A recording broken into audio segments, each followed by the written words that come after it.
Olá! Hoje a gente vai fundo em um tema super importante: como formar o jogador de futebol dos tempos modernos. Para isso, vamos explorar a metodologia do Léo Samaja e tentar entender por que o treinamento na base precisa e muito evoluir.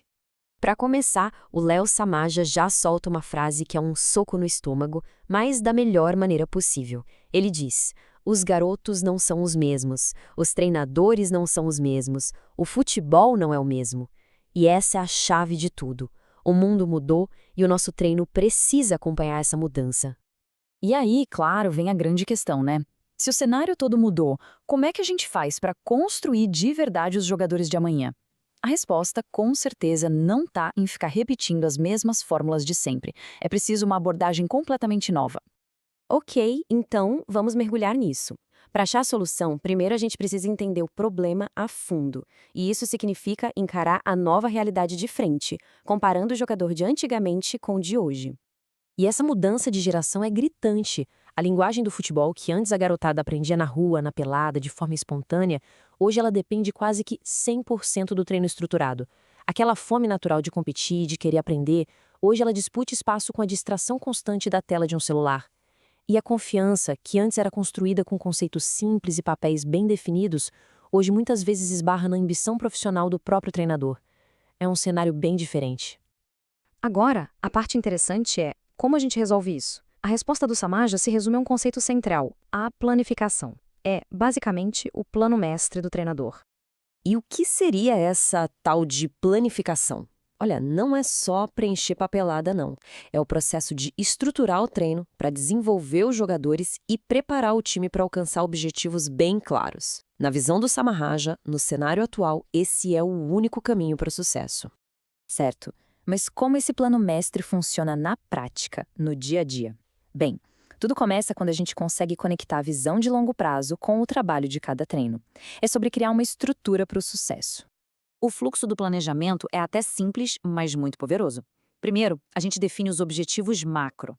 Pensa neles como a visão de longo prazo, o grande alvo para o jogador e para a equipe. Depois, a gente quebra isso em objetivos micro, que são as metas de curto prazo, o foco de um único treino ou de uma semana.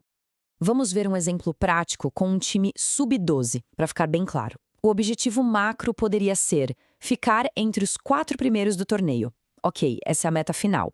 Mas o objetivo micro para esta semana é algo bem mais específico: melhorar o controle orientado da bola. Percebe? O trabalho pequeno do dia a dia é o que alimenta a grande meta lá na frente.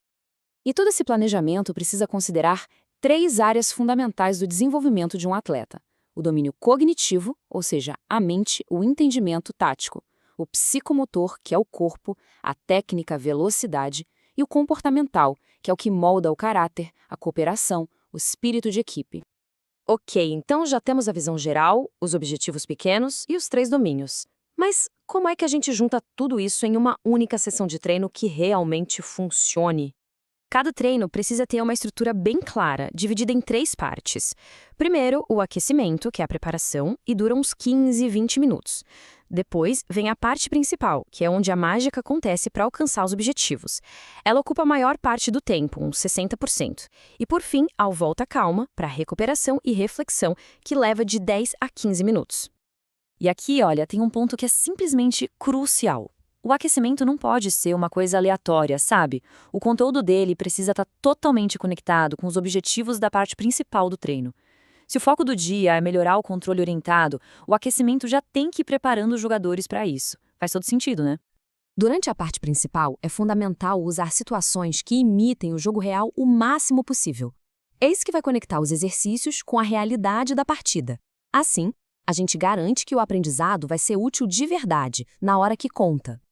E a volta à calma? Também não é só para dar uma alongada e ir embora. Esse é o momento crítico para dar feedback, para conversar, para ensinar os jogadores sobre saúde e autocuidado.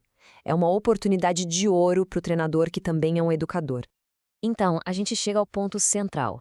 Essa metodologia toda não é só sobre criar jogadores melhores. É também sobre se tornar um treinador e um educador melhor.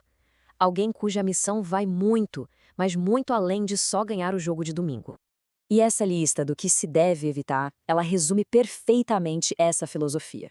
Não se deve forçar uma metodologia única para todo mundo, nem ignorar que cada um aprende no seu ritmo. É sobre não valorizar mais a fila organizada do que a experiência do jogador. Não limitar a criatividade com exercícios repetitivos e, fundamental, sempre dar tempo para reflexão e nunca, jamais, terminar um treino sem dar um feedback. E para a gente fechar, fica uma pergunta, uma reflexão importante. O treino que se aplica hoje está construindo um jogador para o jogo atual ou para o jogo de ontem? A resposta para essa pergunta pode definir o futuro dos atletas que são em formação.